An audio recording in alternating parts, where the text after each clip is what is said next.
Hello, ladies and gentlemen, and welcome to episode 169 of the Pop Culture History Podcast. I am your host, Mike Larkin, and joining me tonight, as always, is the lovely, the talented Miss Brittany Savage. Brittany, how you doing tonight?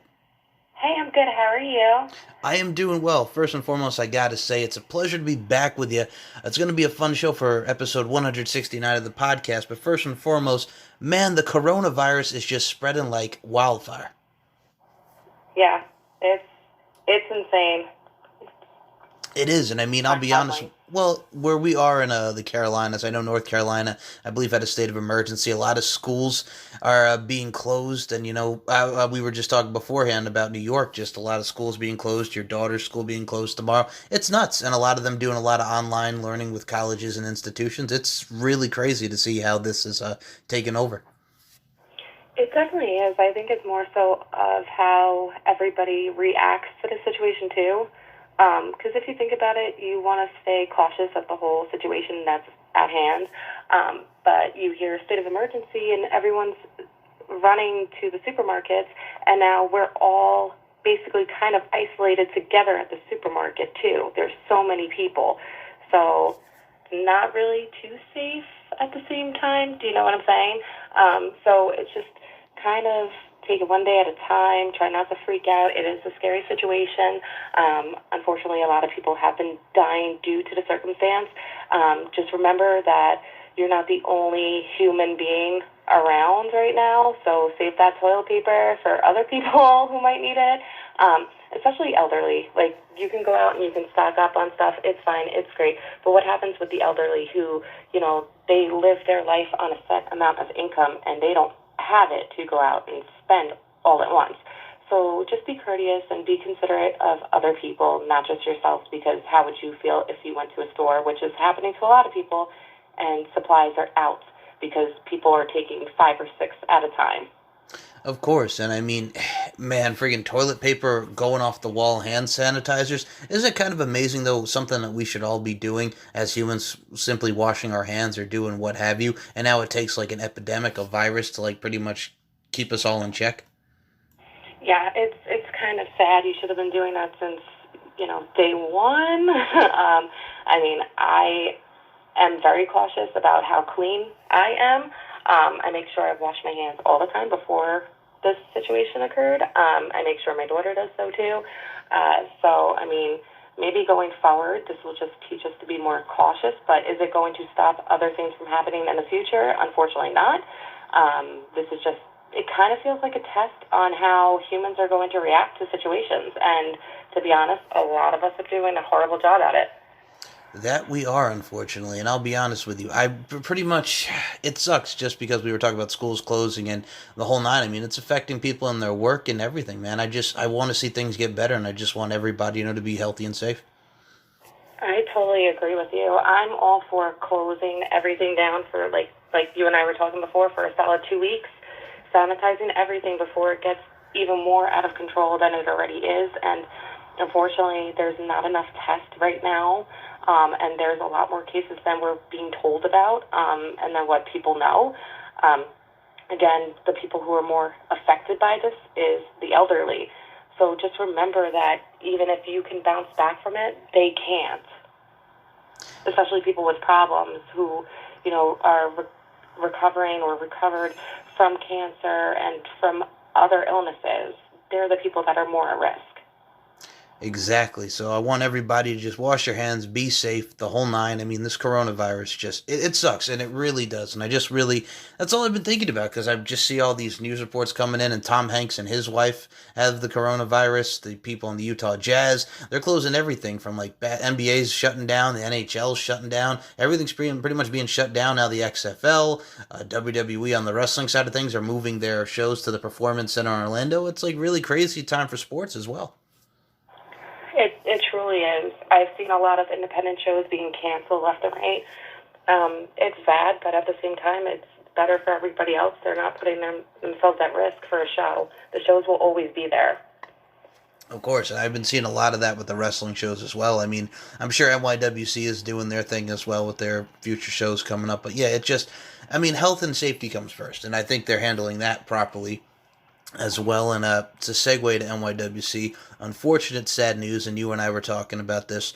Rest in peace to the late great Crusher Dugan. I think you and I have many great stories about that man. I think for me, I had the chance and pleasure and privilege to interview him. Such a great mind for wrestling, and such a true pro. And one of the kindest things he ever said, he's like, "You should be broadcasting on and announcing on some major promotion." And I really took that to heart, and that's really kind of where my work ethic is with podcasting and what I do. So I owe a lot to Crusher Dugan. Go ahead, Brett. How about yourself? Yeah, no, for sure. Since I first met him, he's always welcomed me with open arms. When I was going through a rough time, like a few years back, he was there for me and always making sure I was okay, always giving me feedback on matches and what I can do to help my performance with enhancement. And then even, I'll always remember we were helping out some of the kids inside of the ring, and we were teaching them arm drags, and he didn't realize that I kind of do the Ricky Steamboat arm drag. Um, so he and I came down and we hit each other's heads, and I gave him a big knot on his head, and I felt so bad. I would constantly apologize, and he's like, look, he's like, it's wrestling. He's like, that's what we do. It's fine. He's always been such a down-to-earth person. When I heard about that, I was actually at work, and I was devastated, because he was a great guy. And I mean, too young, too. I mean, the man was in his 40s. And I look at it like this, like, again, John Dugan.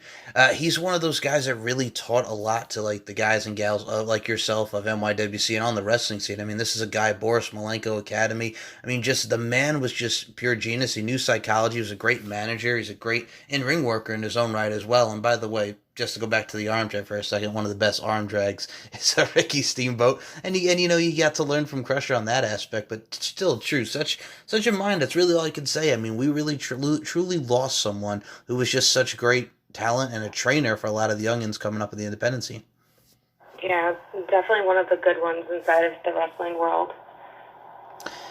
I mean, that's really what I'll be honest with you. If you people have not seen, like what Crusher has done for people like Brittany, for people like Stockade, for people like Kaysen, for people like Bo Pritchett, for people like Bam Sullivan, Victoria Von Black with the Hounds of Hatred.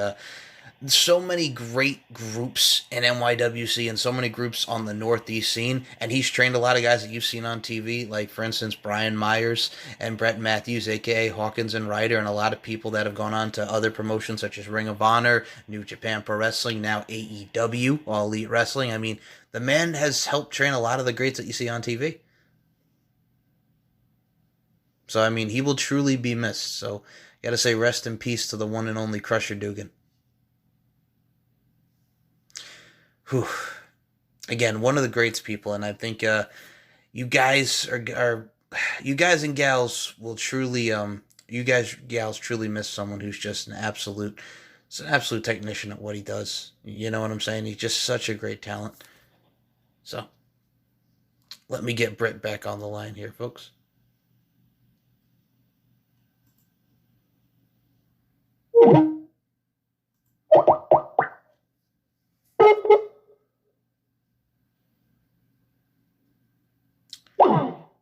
Okay. All right, and we are back. So I was getting a little choked up there talking about you guys and gals truly, you guys and gals of the youngins of nowadays truly have missed such a great, and what John, a.k.a. Crusher Dugan, did, because again, such great psychology and just great in-ring work all in all. So yeah, this is before Brittany cut back and you guys heard a little bit of the Skype recording, but Britt is back, and I think you can agree with me. A lot of the guys and the gals nowadays don't really get to see what a great true trainer and a great person that Crusher was. Yeah, no, definitely, for sure. He was amazing. And I'm gonna say this right now: the dude could pull out a pair of shades and just like style and profile and that evil, like, dark look and that kind of creepy look. I thought he always rocked it, and I really did enjoy the work he put into his character. Oh, yeah, for sure. For sure. Again, true great, but we will move on to some happy stuff, and we just wanted to pay our respects because I'll be honest with you, we all were talking because I'll say this right now, people, myself, Bo, Kaysen, and Britt, the Beer Belly Bandits, the former Beer Belly Bandits, and yours truly, we're all friends, we're all peeps, and we got to give a shout out to our boys. It hit us hard. It really, I'll be honest with you, I was talking to a lot of the wrestlers, a lot of the talents, a lot of the indie towns were really hit hard by this. And I'm like, I know, it's just such a great one. I mean, I'll be honest with you, with guys like him, Prince Charles. Guys like John the Sure Thing Shane, you have true veterans that have been around. So I mean, losing someone like that, and this is the last thing I'll say, just losing someone like that, that's not just somebody's, husband or somebody's family member or friend. That's someone who truly is like a special human being all in his own right. Definitely. Sorry, closing the door. Yeah, no worries. But yes, Crusher Dugan, you will truly be missed. So now let's move on to the topic at hand. And I'm going to say this to you, Brittany Savage. Are you ready to talk some Disney Channel in concert? Of course. You know what it is for me too is like I was looking to see like what we could talk about because you know what's great about myself and Brittany when we do these shows, guys, is we kind of just let it flow. We kind of like go all over the effing place, and then we get to the topic at hand. And this is gonna be one of those times because I got a certain something to say. Yo, I was looking at some Jersey Shore family vacation, by the way, and I'm like, okay, Mike, the situation, by the way, looks amazing. Absolutely amazing. I mean, from his, stint in prison and doing what he did, like, I think it's just great to see his transformation. And I'm going to say this to you, and I know a lot's been going on with them from years and years and years, but when you're at a person's wedding and you try to roast them the way that they did to Angelina, you got to admit, if I was in Angelina's shoes, you'd be pissed, right? Oh, yeah, for sure. That's what For I'm saying. sure. You don't do that at a wedding. You know what I'm saying? Absolutely not. So Definitely not. it's just yeah, but yeah, that was the latest thing I've been seeing. And oh, the other thing I was looking to see is they're looking to do like a Legends of the Hidden Temple. Like that's our shit from back in the day, right? One of the great game shows and just the great shows that they had on Nickelodeon. Did you see they're trying to do like an adult version of that now for adults? Seriously? Yeah. That's amazing. That's amazing. I'm kind of like I don't know how to feel about it though, because it's like it was generated for kids, and now they're doing like an adult version. I mean, I love Legends of the Hidden Temple, but I'm curious to see where they go with that. Yeah, that's awesome, though. It is. It really is, and I think it's great to see some reboots and stuff that we get to see as far as shows like that. So yeah, I'm kind of all for it. But yeah, I'll be honest with you, everybody's kind of, and I'll be honest with you when we're talking about this, like everybody's been so affected by the coronavirus. Like it's hard to see any other news that's out there. Like I try to see other stuff because I'll be honest with you, I think you can agree with me on this. It's really hard to watch the news nowadays because everything is just so, you know what I'm saying. Yeah, no, I totally agree. My mom and I were talking about that earlier. Nobody's talking about anything else besides this.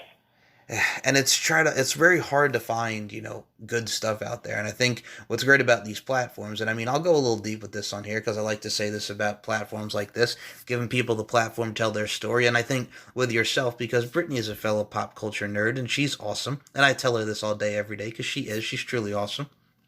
Thank you. You're welcome, but it's just like we provide joy to people, and I hope people do enjoy these shows that you and I do, and many other great people that I work with do.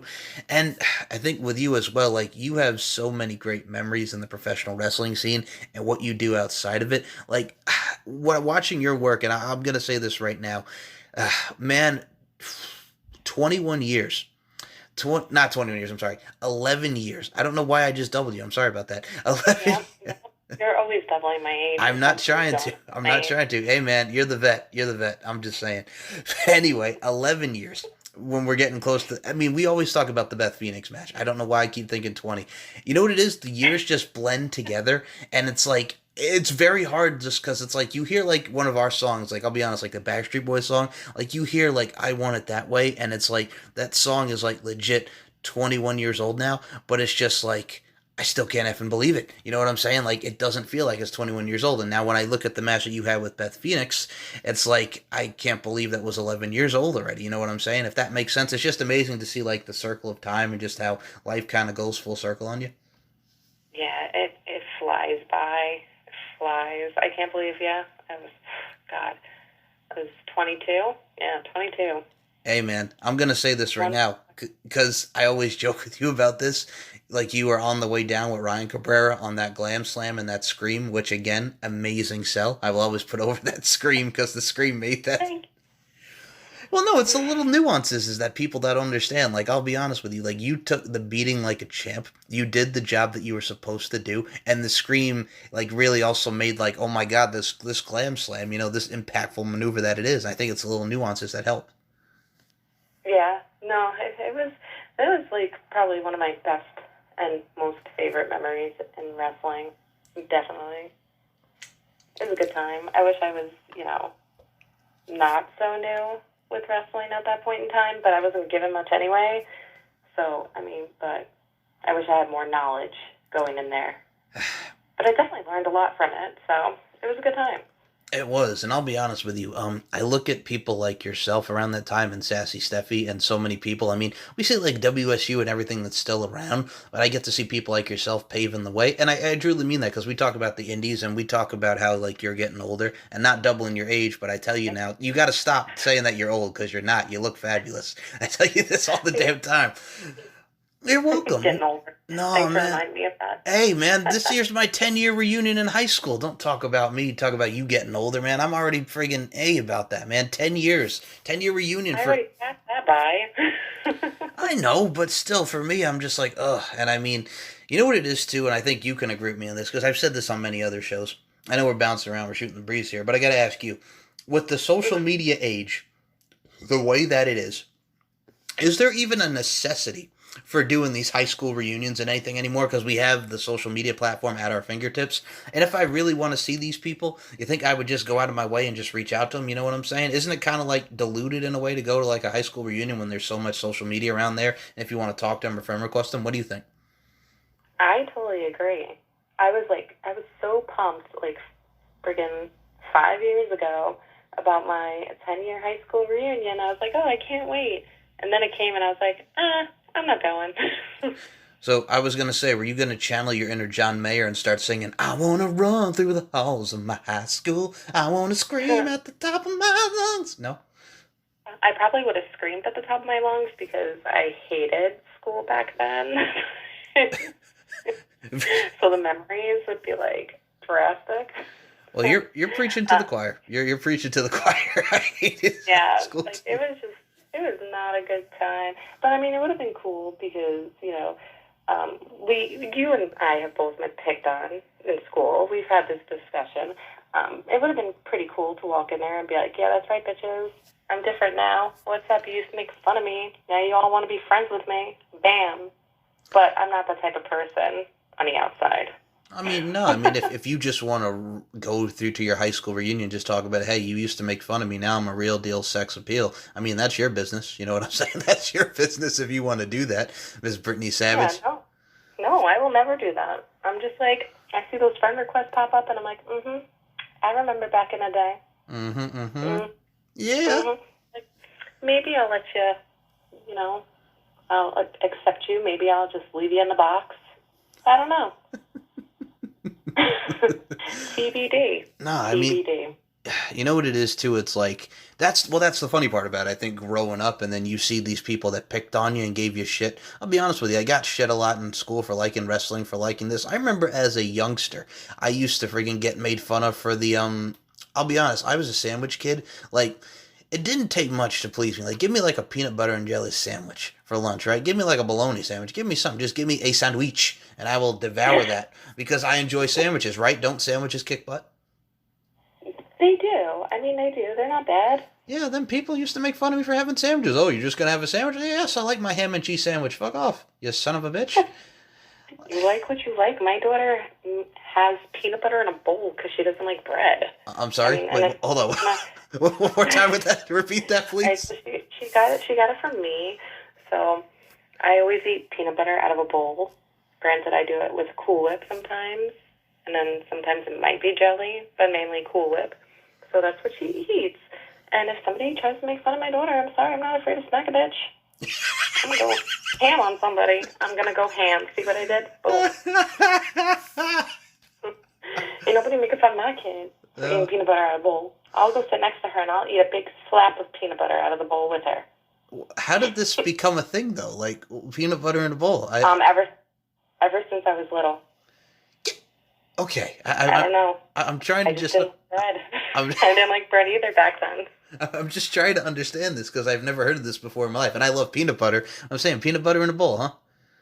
Yeah. Hey, I remember there was this one girl in school. She used to get made fun of too, and she used to take cheese with her to school.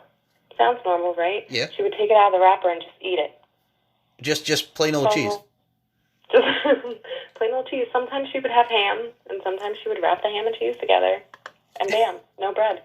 I think that kids maybe not. They don't like bread. Some of them. Whatever. It is, but I mean, Each their own. that's true. That is true.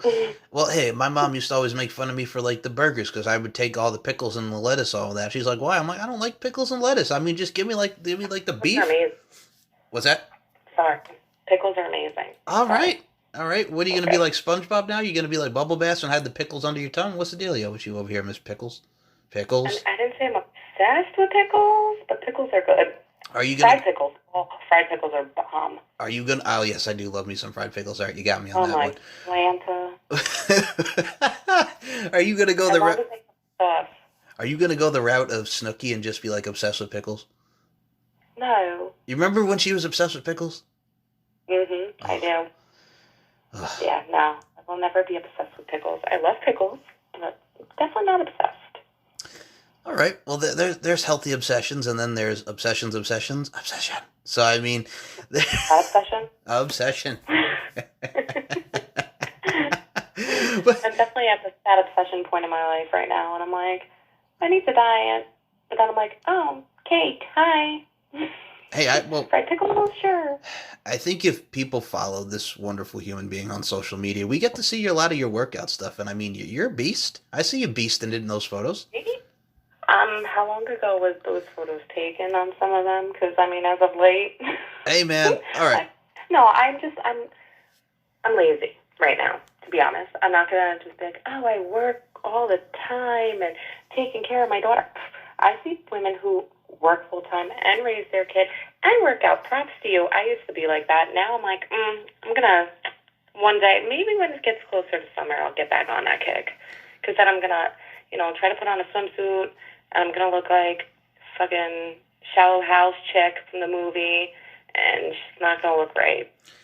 Like the Gwyneth Paltrow, Shallow Hal Wants a Gal. Yep, that's how I'm gonna look. I'm gonna Well, like, whoop. so it's kind of like, well, here's the thing about the movie. I mean, it's just it didn't matter what she looked like. He still went for her. I mean, it took some hypnosis from Tony Robbins, but at the end, I think he kind of learned his lesson in that movie. Yay or nay? Right. It's what's on the inside that counts, right? And then I'm like thinking too. Everyone remembers Topanga from Boy Meets World, right? Yes. Topanga. She's a hot chick.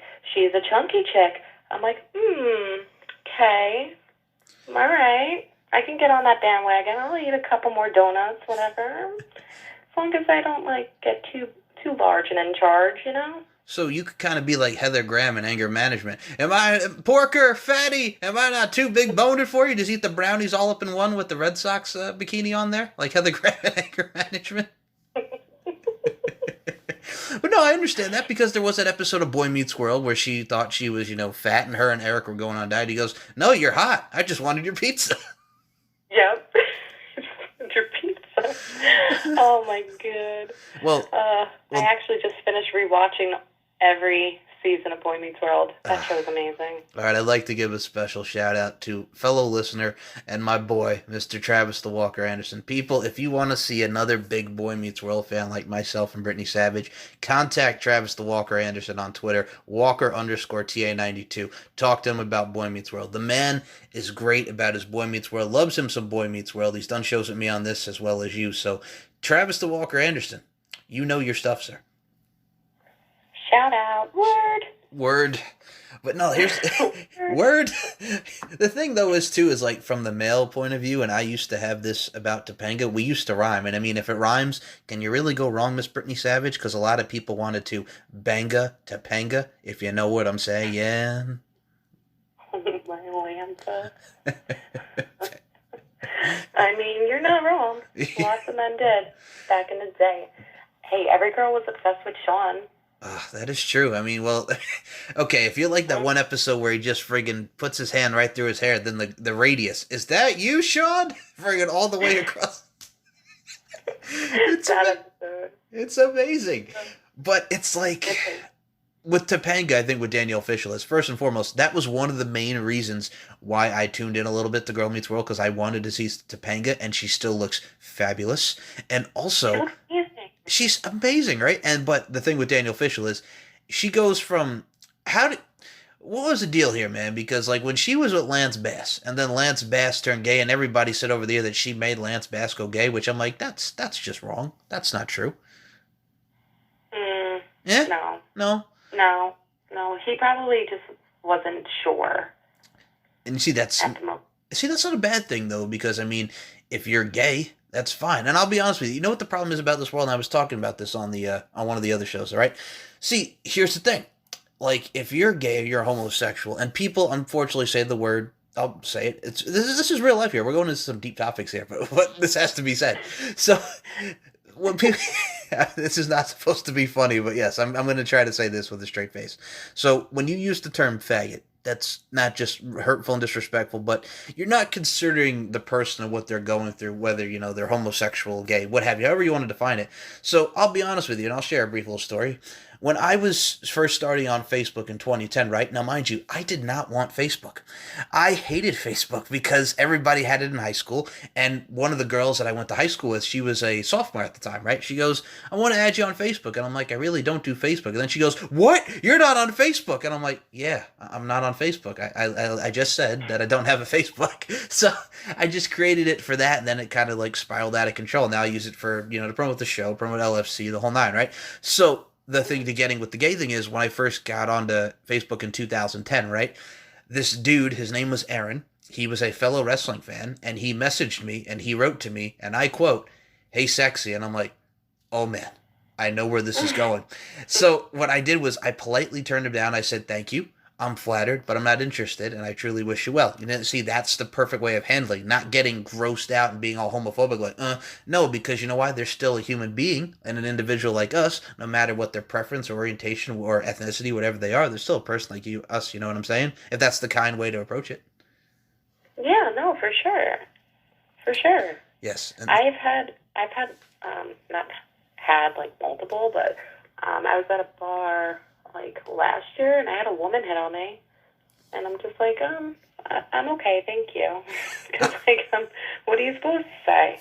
You know, you don't want to make them feel bad. You're just like, no, I'm good. thank you. I'm flattered, but no, thank you.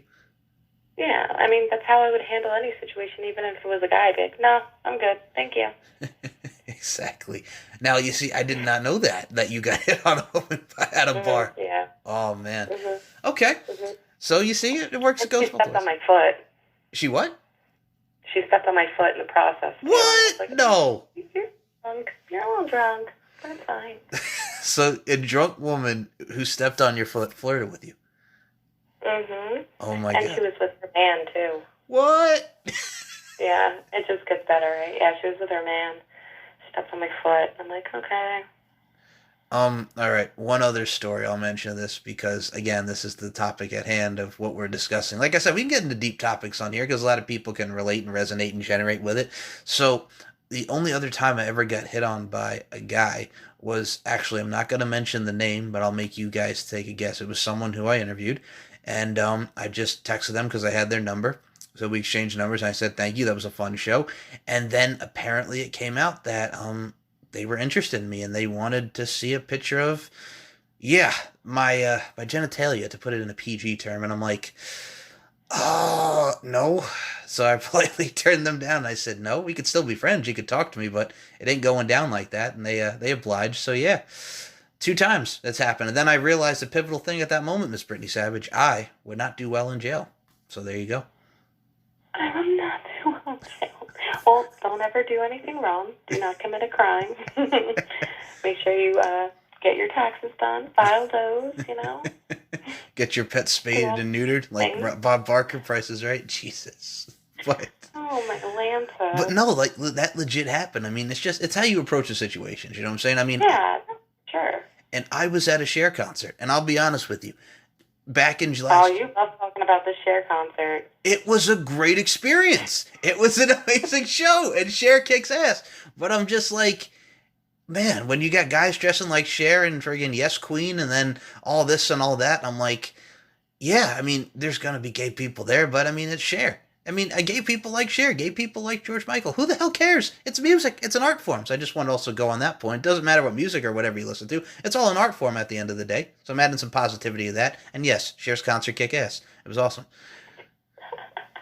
You love that concert. Cher is the okay. Come on, you can't admit that Cher's not an icon in the music industry. No, Cher is great. Cher is the shiznit. Oh, but yes, that was a great concert. It's good. Hey man, she was in the same spot in Raleigh where the Backstreet Boys were, and that's still on my bucket list. Got to see a Backstreet Boys concert. Oh, I am going. Really? When? I'm going. I'm going July 10th with my friend Anna. We're going to see them at Jones Beach, actually. So I wrote on Facebook how I really wanted to go, and then she commented, and I was like, oh, do you want to go? And then she surprised me. She's like, I just bought us tickets, and I was like, what? I was so fangirled out. I was like, oh my god. So, good seats? So, I'm very pumped. Good seats? I don't know yet. I think they're high up. Oh. Which is fine. My thing is, I really don't care where my seats are. I'm going to have a good time because I'm with my friend and the Backstreet Boys are there. That's all I need. And a couple of drinks, and I'm good. Now, here's the thing. People do also shit on their live performances because of Brian's voice, but I'm like, come on. Like, the man, his vocal cord stuff, but he's still killing it. They're all still killing it, right? Yeah, they're freaking 50 and however old, 40s, and they're still going. That's the thing, man, and I think that's what's great. Now, I've seen 98 Degrees still doing their thing, and I think you can agree, we got to get, like, an NSYNC, like, if they were to do, like, a 90s tour, and the headliners were Backstreet Boys, NSYNC, and 98 Degrees, I'm so there for that. Dude, and O-Town. Oh. Okay, if they could get Ashley Parker Angel in there. You know what that is, though? What is that? For every girl, it's a liquid dream. You got the star of my liquid dreams. My liquid dreams. Sorry, I had to put that in there. Well, if O-Town could get Ashley Parker Angel back, because there's no more Ashley Parker Angel in O-Town. Well, I mean, things happen. If they're like, hey, let's do, a tour. Sure. Well, I'm all for that. Hey, they should also throw Together in there. Boom. Shout out to Alex and Noah. Yes. Get the boys back together. Together. Pun intended. Yes. Pun intended. Yeah, that'd be amazing. I'd be there. I'd be like, yeah. Well, let's go. 20 years since that movie. Can you believe that? The Together, the movie? 20 years. Wow. Has it been 20 years? Yes, 2000. Oh, wow. Yeah. 20 years. Damn. Well, shout out to Alex because I see he's doing a lot of things right now. He is. Been doing movies and shows. That's awesome. That's the thing with Alex, though. Like, he's just, like, he's really talented, that dude. I mean, for his look, for his size, and just the fact, like, he can sing like a mofo. Dude's got the skills that kills. I mean, I did see the shows like you were talking about. I think he's done a couple, like, NCISs, maybe, like, Law & Order, stuff like that. But, like, the dude can act. I mean, first ever movie I think I saw him in was The Never Been Kissed with Drew Barrymore and David Arquette. And then Together rolls around, and, yeah, there you go. And then, like, with Noah, like, the first time I ever saw him was Johnny Tsunami, for God's sake, on the Disney Channel with, God rest his soul, Lee Thompson Young and Brandon Baker, who was on Even Stevens at the time. So it's amazing just to see everybody's progression. Yeah, it definitely is. Oh. That it is. Exciting. It is. So I'm going to say this to you. Have fun at the Backstreet Boys concert, man. Do it up. Kill it. Dude, 5 days after that, I'm going to see Halsey. What? You? Where, now, okay. Where is Halsey playing? Is it still Jones Beach, or where are we playing for Halsey? Queens. Oh, where in Queens? Honestly, I don't remember. I just know it's in Queens. I will look at my ticket. I'm not positive. I forget. But I'm just really pumped to be going. But no, that is really awesome. Want to see her. I've been wanting to friggin' see the Backstreet Boys again. Well, I gotta say this. Have fun and kill it on that front, Miss Brittany Savage. Oh, thank you. I'm pumped. I can't wait. You know what it is too? I can't wait till they come out here when I go back to New York. And unfortunately, it won't be over the summer. But when I come, I definitely got to see some Jones Beach stuff together, man. Like again, the days of summer jam and winter jam, which suck now, by the way. I think we've mentioned that a couple times on this show. But it's yes, I really look forward to seeing one of those shows, if you know what I'm saying. So yes, good times, great memories, Yeah, right? for sure. Speaking of great times and great memories, Miss Brittany Savage, now are you ready to talk about some Disney Channel in concert? Yes, sir. Okay, so it started. This is why I picked this because this was from early 1997 to late 2001. Now, for me, and I'm going to say this before we get to talk about the notable concerts that were on this, for me, I don't understand with the Disney Channel, and I think we've discussed this before, but I think a lot of people can agree with this.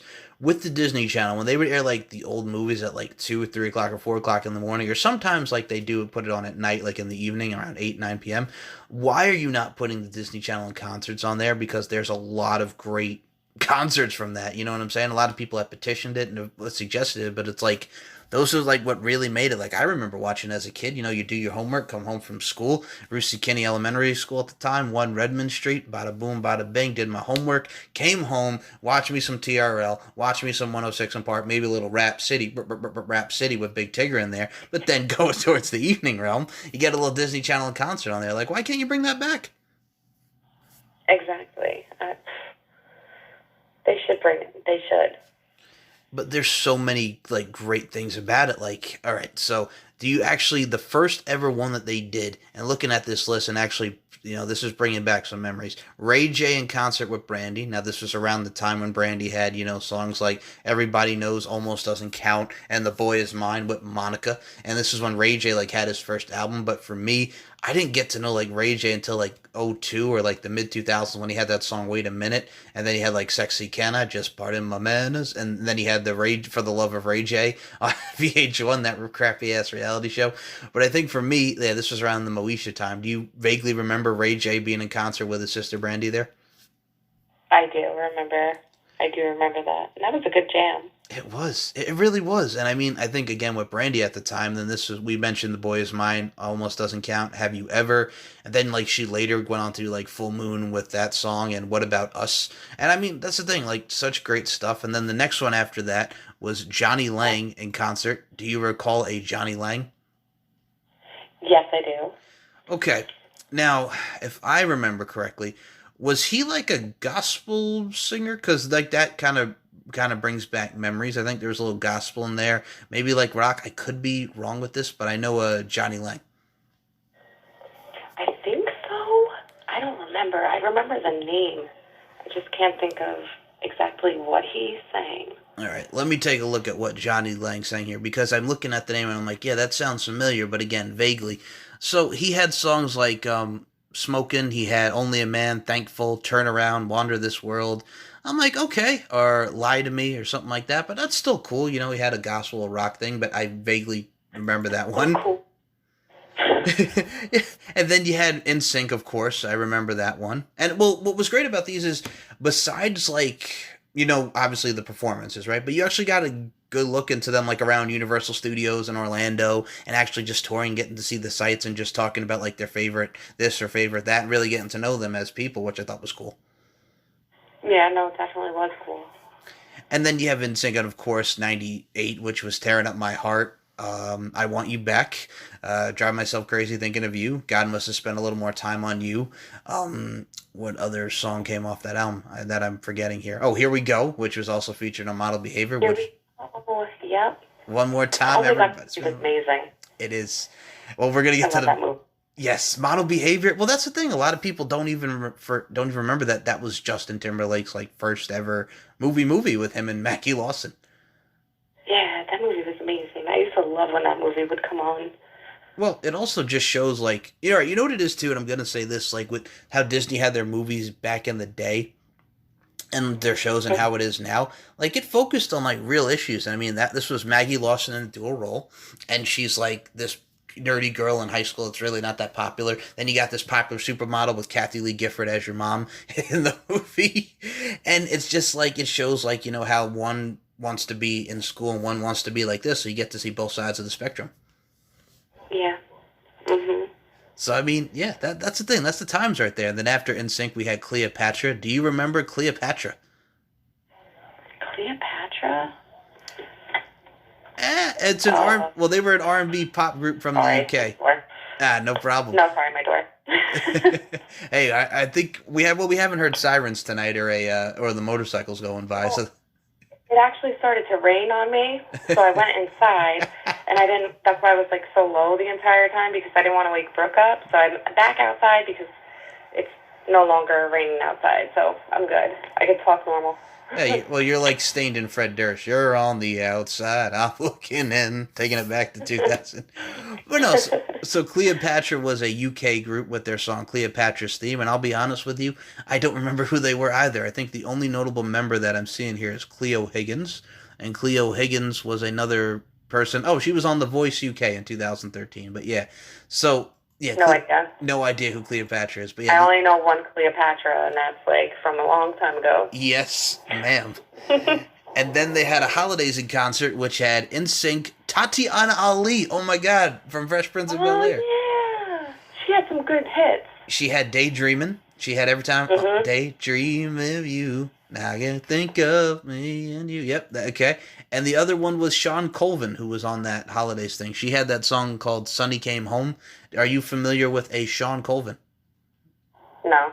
Yeah, no, me either. That's why I looked at the name. I'm like, okay, I know Tatiana Ali, which makes sense. Again, what's great about this is like you have like artists around this time. Like I'll be honest, and I think what's interesting about people being born nowadays is a lot of people think of Tyrese Gibson, right? They don't see him as the R&B singer who sang songs like "Sweet Lady" and "Lately," and a lot of for the music realm and hosting MTV Jams back in the day. A lot of people know him as Transformers and Fast and Furious and stuff, but people don't realize that Tyrese was a great R&B singer and still is. Yeah, he definitely was and is. And then after we He's had good. then after we had the holidays in concert, Leanne Rhymes, which again makes sense from this point of view in this time period because how do I live without you? So I mean, I want to to know know how do I breathe without you? if you ever go. How do I ever survive? How do yes. Okay, and then after that one, we had Bewitched and Five in concert. Now, I'll talk about the Five part about that, but Bewitched, C'est La Vie, which was also featured in Smart House, which we'll talk about in a sec. But Bewitched, that was their big one, C'est La Vie. Say you will. Say you won't, say you do what I don't. C'est La Vie. That's the thing. Well, the Europop scene as well, because you had Bewitched, you had Spice Girls, obviously, you had we'll talk Five in a second, but you also had man, like Ace of Base and all these people from the Europop scene, like it was a big time for the Europop. And 18s as well came in 1999, and that's Club 7 and that whole front. Mhm. That's a good generation. It was. I think a lot of people don't give credit to like late 90s because it introduced us to a lot of great pop genres. And then 5, all right, so this was the concert where, have you seen Smart House with Ryan Merriman and the whole nine there when what's her face was in there? Katie Seagal as the robot? No, and I Okay. love her. Okay, so Katie Seagal's in the movie Smart House, and she's kind of like this robot talking, like system. It's called Pat, and then she comes to life. Like she gets brought to life as like this robot kind of deal, like that's trying to become a mom to the kid because their mom died. Ryan Merriman's in it. For those that don't know, Ryan Merriman was also in The Luck of the Irish, Ring of Endless Light. He was in a couple other films. I think he was in one of the Final Destination films. I think Final Destination 3. That's the one where they're on the roller coaster. Yep. Okay, Mhm. see, yeah, you know what I'm talking about. So I know who he is. Yep. so, so he's in that movie, and Katie Seagal's in it. And one of the scenes is they're getting ready. Pat throws them this party because they want to have more fun, right? So his boys come over and they put on the TV, and what comes on? Why, it's only Five in concert on the Disney Channel, and it's Five friggin' doing their choreography, and they're dancing to Slam Dunk the Funk. I put it up if you got that feeling. Slam Dunk the Funk. I put it up. I put it up. So I mean, what are the jams? And you had that. You had if the things it's the things you do. When the lights go out. The bowling version that we got in the U.S. and then the one where the girl's like looking through the viewfinder and she's kind of like getting all into it. If you know what I'm saying, that girl, not was poison, but Yep. she was fine in that video. All right. asking for you. Which which one did you prefer? The viewfinder in the UK where the girl's looking at the guys, or the one where they're at the bowling and they're bowling strikes and doing the choreography in the bowling ring?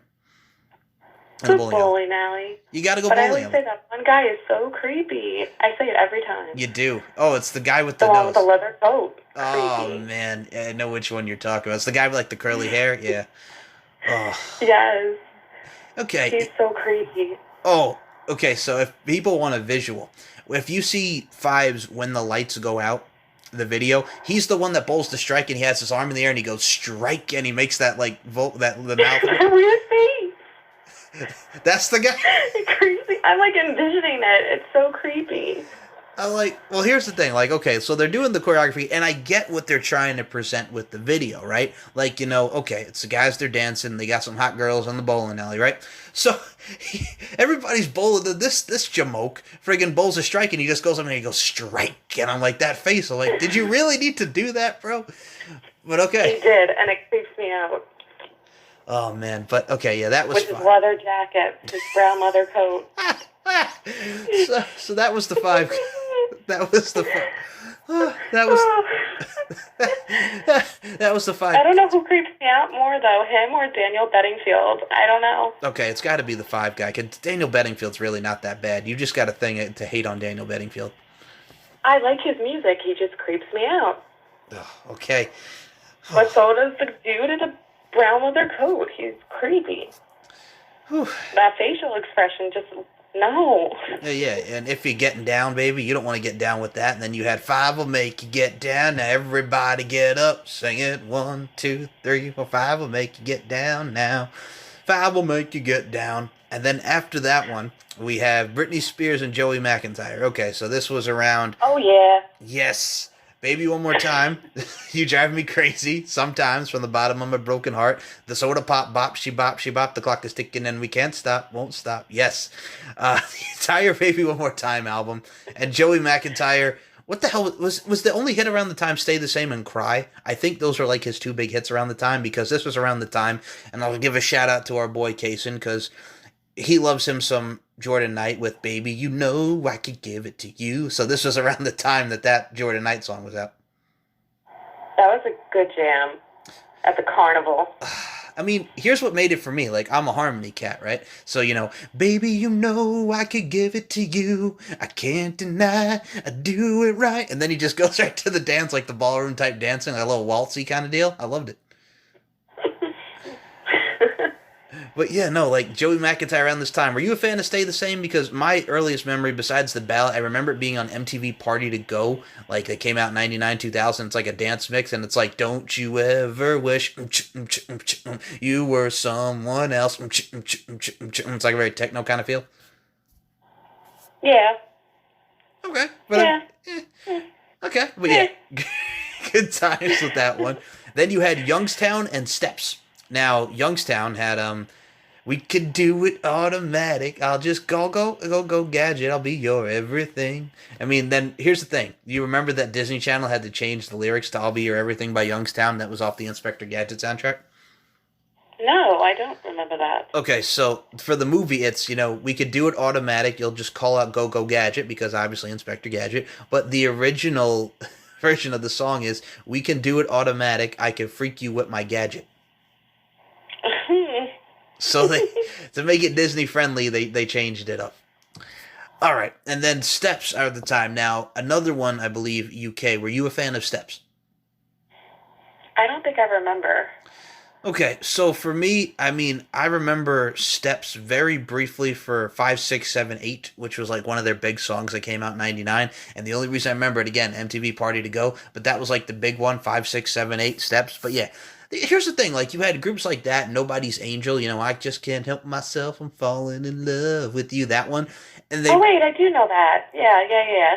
Okay, so they were around the time with that group when they did that song on Boy Meets World, but the thing is, dude, it's like these, I think you can also agree with me on this, like the No Authorities, who I like, and Soul Decisions, and all these groups, and these bands, they kind of were like 15 seconds, you know what I'm saying? Like everybody just kind of like blended in there for a little bit. I think No Authority got the number and then they were done. I will stay corrected with you on that. What they wanted to do was get the number, and then they done. So two-hit wonder for No Authority. Mm-hmm. Yeah. But yes. All right, now here's this. They were hit with the 7 digits, and they were like, peace out. I've seen blondes and brunettes and some really hot redheads, but I never seen a girl like you. Like you. So, and we get I to. used to have that CD. Me too. I still have it. And I think I only listened to the one song, though, because the rest I was like, eh. All right, now from listening back to that album, the other one that's not bad is I'm Telling You This, which out of all the soundtracks it was on, it was the soundtrack for Rugrats in Paris, the sequel to the Rugrats movie. And I'm like, okay, that's kind of weird, but cool. But yeah, that was their only other one I remember. But yeah, No Authority. Ugh. And I remember seeing them at Winter Jam in late '99. Yep, I saw them too. Yep. So well, here's the thing. We went to a lot of the same concerts, people. I think you can tell. We went to a lot of the same concerts in our youth. Yeah, we did. Yes, we did. The next one on the list is Backstreet Boys in concert. Now, this one I remember vividly watching because I remember this was like, I think, right after the MTV VMA performance of Larger Than Life and I Want It That Way, where they did like an a cappella of I Want It That Way. Then they just grooved right into Larger Than Life. I remember them promoting this, and I was like, I'm going to watch this because their performance kicked ass, and it's the Backstreet Boys, and you get a look into them like they do with all of them, and they get to tour around Universal Studios, but everything was great, and like obviously it's the Backstreet Boys, their song, it's the Millennium album, right? And the first album, like the first two big albums, so. I also remember The Perfect Fan, and I just remember them performing that, and being just dedicated to all the mothers, and I just that being one of the ones that really stuck out. You know what I'm saying? Yeah, no, I totally agree. I love the Backstreet Boys. I know, it's the guilty pleasure, but yeah, that's what I'm saying. Like I just remember like enjoying that. It's the things that you remember as a kid. But yeah, I just remember them promoting that on was it like Zoog Disney, and then the dude would come up, Backstreet Boys on Disney Channel in concert tonight, and or whatever it was. But yeah, no, it was cool. Like I said, you got your pump. But yeah, that was another big one. And now here's one, Miss Brittany Savage for you, BB Mac and M2M from 2000. Now BB Mac, yes or no? Yeah, I like Baby Mac. They had that one good song. They had Back Here, which, by the subway. Till you're back here, baby, miss you, want that you. That song was good. Yes, great song. M2M, do you remember M2M? I do. All right. Mirror, mirror, hanging on the wall. You don't have to tell me who's the biggest fool of all. I mean, that was one of their big ones, and they also had Don't Say You Love Me, which I think was on the Pokemon movie soundtrack. Gotta catch 'em all, Pokemon. So you had M2M, who was from Norway. You remember them being from Norway? Yes, I do. Okay, so that was very briefly, but I remember as a kid, now this is taking it back, I remember going into the Wiz. Yes, people, when the Wiz was still on Bayshore, Long Island, right? You remember the Wiz. Mm-hmm. Yeah. So I remember going to the Wiz, and I bought 2 CD singles that day with my mommy, who I love very much. So my mommy got me M2M's Mirror Mirror single, right? And I also got Other Side by Red Hot Chili Peppers. Now that's a mix to buy at the Wiz. Red Hot Chili Peppers and M2M. Oh yeah. Red Hot Chili Peppers? Yep. Yes. So that's a good album. Yes. Californication. Yes. The Other Side and the whole nine. California. Those the party. Okay, Tupac and Dr. Dre there. Out on bail, fresh out of jail, California dreaming. Soon as I step on the scene, I'm hearing Hoochie screaming. So, yes. I remember, like, back in the day, Sports Plus, when I used to go there, when it was a thing, they had, like, this drum set, and you got to choose what song you wanted to play to. And I did California. What's the name of it? California Love by Tupac and Dr. Dre? Yeah, California Love. I almost said Californication. That's right. Two different bands. That's right. Hot Chili Peppers, yes. I jammed out to that. It was a good time. So, I'm just picturing you jamming out to California. Oh, it was good. Had the head bob and everything. This before my downward jab, So it's still one of the most concentrated on the drums with my head bopping up and down. It's still one of the most ridiculous things that you do is the downward dab, and I'm still sticking by that. It's so dumb. Like why? What made you decide to do a downward dab? Why not just a dab? Why does it have to be a downward dab? why do I have to do what everybody else does, Michael? I want to be different. I'm a different kind of breed. And you also want to be bad over there, Miss Williford. I see you. Yeah, Williford, So that's right. It's still on my playlist. It's still on mine too. That reminds me of Dickie Roberts' former child star. Remember that? Where friggin' here comes fucking Heather Bolin or whatever the hell her name is, that friggin' chick, and she's like trying to do like this slutty dance to I Want to Be Bad. Do you remember that? No. All right, so Dickie Roberts' former child star with David Spade, like he's helping the girl with their cheerleading routine. So the girl in front of her, I think her name is Heather Bolin, she's like the school like snob, and she's like, "This is for all you guys," and she's like putting her hands up, kind of like, you know, and through her hair, like I'm like, she's like 12, like, what are you doing? So she's dancing to I Want to Be Bad by Williford, and she doesn't get it because it was kind of slutty. And then you come next up with the girl that's with David Spade, the young girl, and you know what she won and got on the cheerleading squad with? One of David Spade, the Dickie Roberts character's favorite songs. She danced to Ride Like the Wind by Christopher Cross featuring Michael McDonald, and it was amazing. Oh my god. One of the best. Oh my life. Well, here's the thing. Can you really call it Christopher Cross featuring Michael McDonald, but Michael McDonald has only one frickin' line in that song? Christopher Cross, and I got such a long way to go, such a long way to go. That's all he says in the damn song. That's it. So oh my god. So the next one on the list is Jessica Simpson and Jason Raize, Raize, who did a friggin' Broadway thing on The Lion King, and he was in Brother Bear. And I've never heard of this dude before in my life, but apparently he was on he was on that tour, and I just had to look that up. Obviously Jessica Simpson. This was 2000, right? So this is when Sweet Kisses was still out and big. You know, boy, I think that I'm in love with you, and I want to love you forever, and There You Are with Nick Lachey. So I mean, that was the jams. Those were good jams. I like Jessica Simpson. Now she was included in the four though, because you had Britney, Christina, Mandy, and Jessica Simpson. Now for me, you know what it is?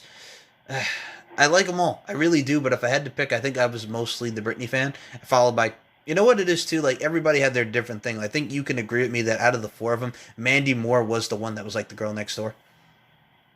Yeah, she was. She was the one that never changed. And she was 15 when she did Candy. And I'm like, that song kicks fucking ass. And then she, you know what it is? She kind of got tired of doing the bubblegum pop, and then she kind of transitioned, which, I mean, you kind of can't blame her. You want to try something different, right? Mm-hmm. But yeah, then right after this, I think Jessica Simpson had He's Irresistible, I Can Hardly Breathe. That song that came out like very briefly, and then she... It's one of my favorites. Ah, me too, man. It's the jams. But yeah, this was around the Sweet Kisses time. Now, here's a pairing I want to get your thoughts on, because we're coming towards the end of the notable concerts here, and then we'll talk about why it got canceled. 98 Degrees and Hoku. Oh, 98 Degrees, yeah. Hoku, no? No. You were not a fan of Hoku? No. That's all right. That's okay. I think you never had to hear me say that I think it's time for you to find another dumb blonde, because it's my me no. Off the Snow Day soundtrack, no? I know who they are. It was all right, but I wasn't like, yeah. Hey, man, she had a song called How Do I Feel, the burrito song. You were eating a burrito when we met. That's legit was the song. I was lost, and then we were eating a burrito. Like, what does that have to do with how do I feel now that it's over? You were eating a burrito. What? It's still one of my jams, and it cracks me up, but it has a nice beat, has a nice flow, and she was from Hawaii, and she had, like, the surfer video in that one, and I mean, the Snow Day one was obviously in the snow, because, you know, you never love me, but it's... Did have a burrito? Yes. She wasn't at, like, Taco Bell? No, not at Yo Quiero Taco Bell. No, she's not at Taco Bell. But that's the thing, man. That was her big hits. And then she had A Perfect Day, which was in the Legally Blonde soundtrack. No? Yeah. Okay. I love Legally Blonde. She was not, like, my favorite, though. All right. I was about to say, where's the haterade on Hoku? What did Hoku ever do to you? Hoku ever do to you? Nothing. Not gonna fake it, you know. She's just she's alright, she's there. I love me some Taco Bell, but like, doesn't mean I'm gonna love Haku. Is that how you say her name? Hoku, man. Don't put some Oh, okay, sorry. That doesn't mean I'm gonna love Huku. put Whatever you say. put some respect on her name, man. Hoku. Put I some. don't know how to say it. That's why I wasn't trying to say it. All right, you got to understand something. My mommy took me to go see Snow Day in the movie theaters with her friend Suzanne, who she worked with at the beauty shop over there at friggin' like Riverhead or like Miller Place going towards Rocky Point over there in that vicinity. I fucking loved it, Mhm. and it was her and her son and his friend, and just all of us were together, and I was screaming because that goddamn Chris Elliott wanted to close the schools, and I was like, no, him and his friggin' snow chuck, don't you dare close the schools. We want ourselves a snow day. So I was getting into it as a young 7, 8 year old youngin, if you will. So yes, good times. And 98 Degrees around this time, obviously you had the 98 Degrees and Rising album was rising, pun intended. You had Because of You, I Do Cherish You, The Hardest Thing. You Must Be True to Your Heart, and all those great songs. And then we would go into, well, this is 2000, obviously, the Revelation album, Give Me Just One Night, Uno Noche. So, yes, a lot of great times with the 98 Degrees. You know what's funny? A lot of people don't even remember, like, do you remember, like, before even 98 Degrees and Rising? Like, when they really got big there, do you remember their first album that had the song Invisible Man on it? Yeah, I do. Okay, see, obviously I just wanted to make sure because a lot of people forget like that song because I think a lot of people when they think 98 Degrees they think that album. But I got to tell you people, if you listen to the self-titled debut album, Invisible Man is a great song. A lot of validity to that. And you're all about the lyrics, so you get it. Yeah, I do get it. Yes, I wish you would look I wish that you would look at me that way. Your beautiful eyes looking deep into mine, telling me more than any words can say, but you don't even know that I'm alive. Baby, to you all I am is the Invisible Man. Come on. You can't write shit like that anymore. You can't. It's just people aren't in No, too deep you like can't. that. You know what I'm saying? This is before Vivo and YouTube and all that stuff. We actually had to watch the world premiere of this stuff, and it was great. It was wonderful. MTV. MTV. World premiere. Yeah, making the video, baby. And the final concert in 2001, before it was canceled, and we'll get into why. Are you ready for this final concert, Miss Brittany Savage? I'm ready. I'm ready. I'm ready. Thank you, SpongeBob. Aaron You're Carter. welcome. Aaron Carter and Samantha Oh, Mumba. jeez. Aaron Carter and Samantha Mumba. Yeah. I liked Samantha Mumba. I don't want to love you Of if you... course, I used to like Aaron Carter, too, back in the day. We'll talk about Aaron in a second, but I gotta tell you, you don't love me. I wanna need you if you don't need me too. Didn't tell you this tonight. Gotta tell you, I mean, you had that. You had, what was the other one that they had? Baby, come on over tonight. That one that kind of like sampled Ladies Night in the bridge of that song. And a piece of my heart. From the start. Yes, exactly. So, and I remember, yes, it was. And I remember What's It Gonna Be off the album was featured in The Luck of the Irish, and lately was actually featured in Jet Jackson the movie, which was actually pretty interesting. They used a lot of those songs in like Disney movies, which was very cool. And I did enjoy her work. And I think then she went into acting. I remember she was in like a couple horror films. Yeah, she did. I believe she did. I just can't remember which one she was in. All right, I'm curious now as I'm looking at this. You're piquing my interest to peek. And Samantha Mumba still looks good. Emphasis on the good. She was in The Time Machine. Okay. She was in a couple other horror films like hold on, Shudder. There's one. Shudder. Johnny Was. Boy Eats Girl. Spin the Bottle. And yeah, no, that was most of Samantha Mumba. Spin the bottle. Spin the bottle. If I had time in a bottle.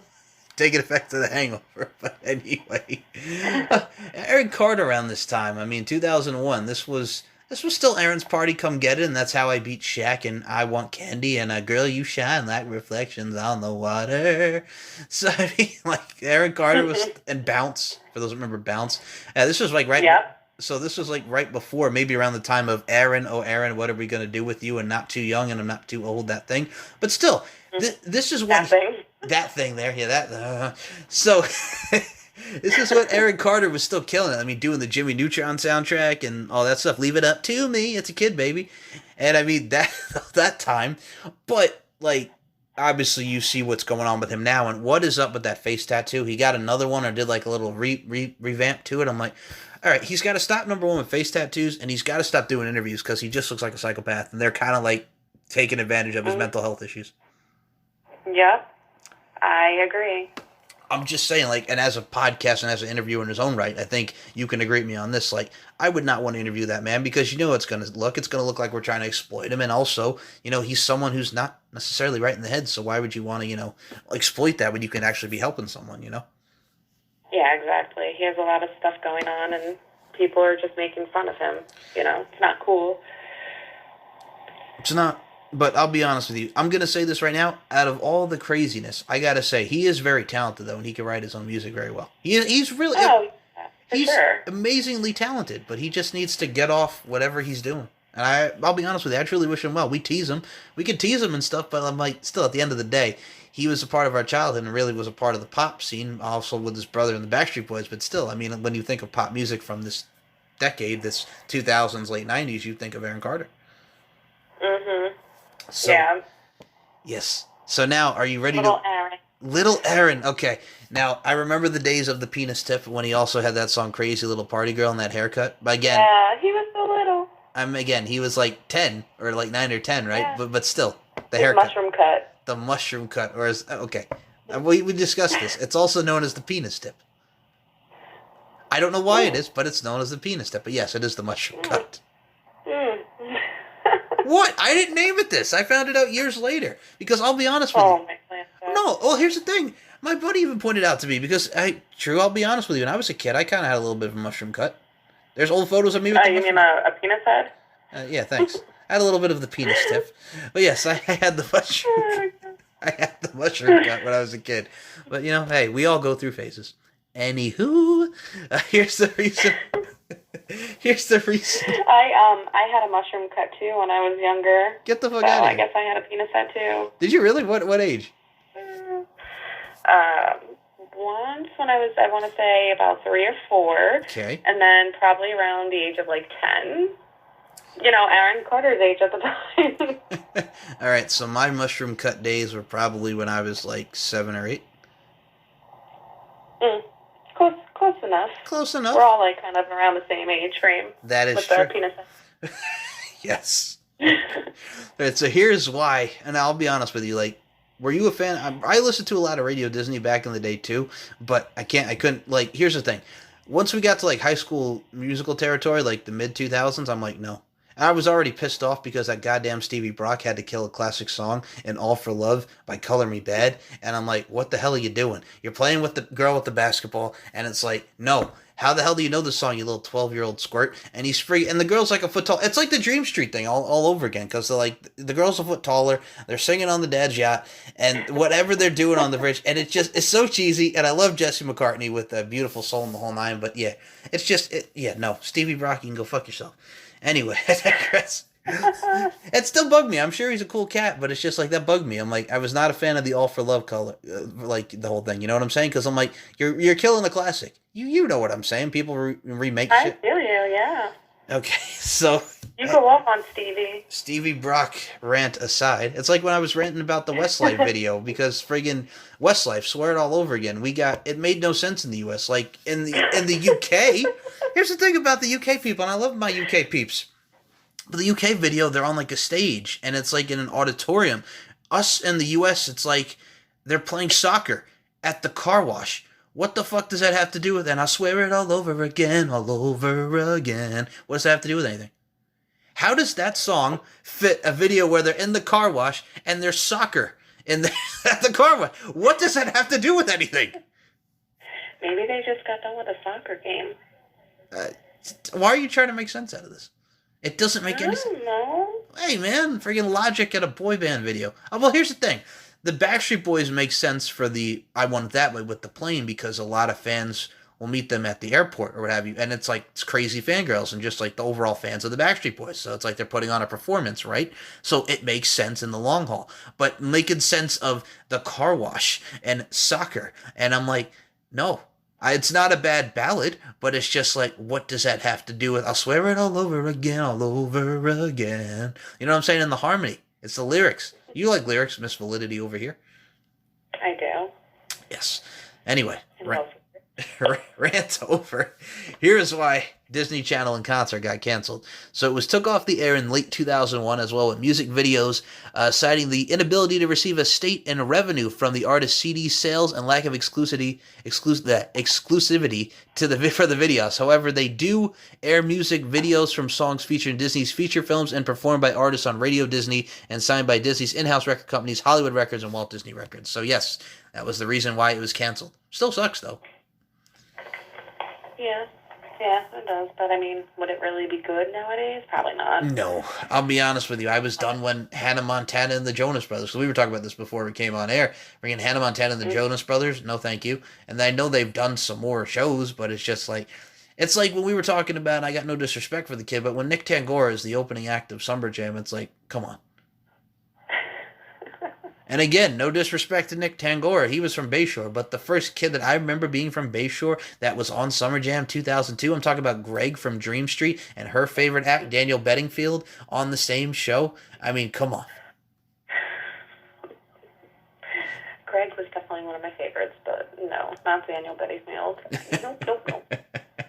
That was the same show that had like Shaggy and the whole nine. Like on it was we had great acts. It was just such great acts in 2002. It was amazing. That was like a really good Summer Jam. It was, and I think before that with the late Winter Jam or the early no, hold on, I'm trying to think. I think was that the Summer Jam? Might have been 01 or 02 because I think you were at the same one when they did the tribute to QT of Together. Yeah. Yes. So, I mean, it was good. I mean, we had a lot of great music and just people at the time period in the early 2000s. I mean, just thinking about that, it's just great times, great memories. And we were talking about No Authority and Britney Spears. I mean, seeing Britney Spears live is just amazing around that time. And we talked about Shaggy and the whole nine. But yeah, no, well, Shaggy in 2002, you had like songs like Angel, Tawa, and you had It Wasn't Me and stuff like that. So, those are big jams. And Love Me, Love Me, Love Me, Sex Machine. With so many different people. Yep. Okay, now let me ask you. Like, now, have you heard both versions of that song?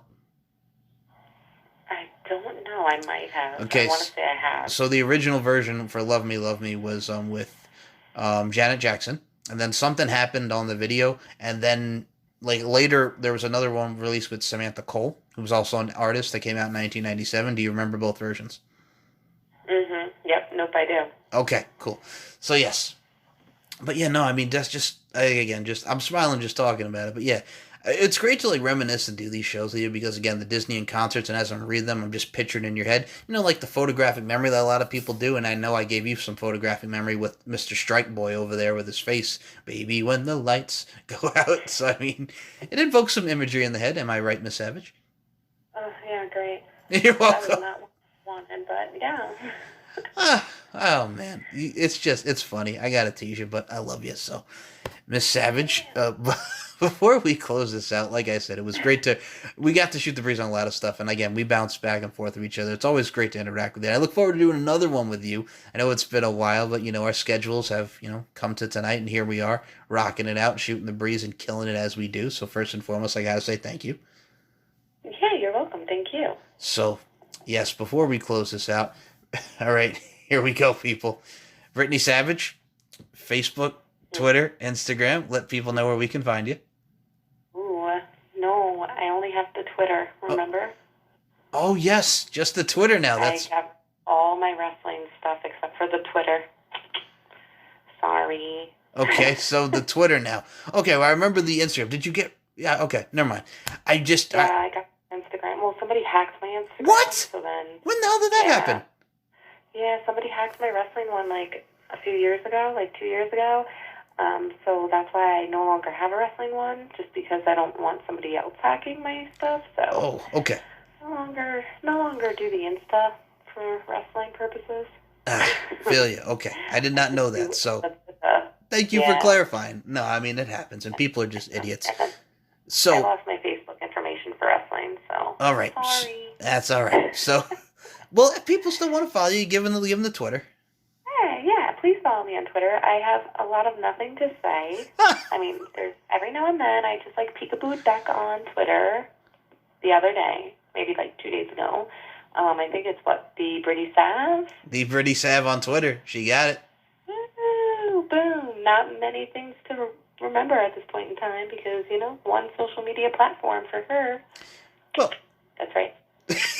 Well, it's kind of good that way in a way, just to have one. I mean, it's great to promote stuff, but I mean, having one is just, it's better than just having like multiple ones, because after a while it does get exhausting. It's very exhausting. I do have one other thing that I can plug right now.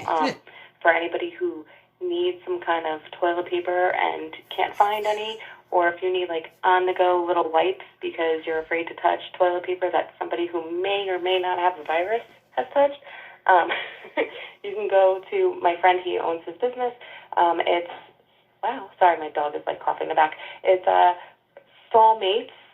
That's STALLMATES wipes.com, and you can definitely help yourselves and then help them out. It's made in the USA, so boom, you can take one in your pocket. So I will put the link in the description to stallmatewipes.com. Stallmates wipes. Oh, mates, okay. Stallmates. Yeah, mates, yeah. I think it's a good idea, though, because, I thought about it, and I'm like, wow, I kind of don't want to touch things that other people are touching. If you have to use the public restroom, that is, Well, you got a point. So I'll put stallmateswipes.com in the description. Did I get that right? Yes, you did. All right. So I'll put Brittany's Twitter and the stallmateswhite.com in there. But you can follow yours truly on pop_culture_pod on the Twitter machine. StephenMikeShow.com, which will have all the playlists to the SoundCloud.com/MCLarkin92. You can check out the LFC podcast, Beauty, Strength, and Dominance, the 3 key elements that make women the work of art that they are. The lingerie fighting championships that I do on SoundCloud.com/LFC. Stitcher, TuneIn Radio, Anchor, iHeartRadio, Google Play, wherever you get your podcasts and platforms. And that's not just the name of a podcast. It is my overall mindset. And Beauty, Strength, and Dominance, Brittany Savage, I'm talking to you on that one as well, so I'm including you in those sentiments. Thank you. You are welcome. So, folks, this will conclude episode 169 of the Pop Culture History Podcast. Brittany Savage, I look forward to doing another one of these again with you soon. Do you have any final words for the people? Stay safe, wash your hands, be considerate of other people, and that's it. And thanks for listening. Thank you for listening. Stay safe with what's going on with the coronavirus, and just wash your hands, people. Mainly, wash your hands.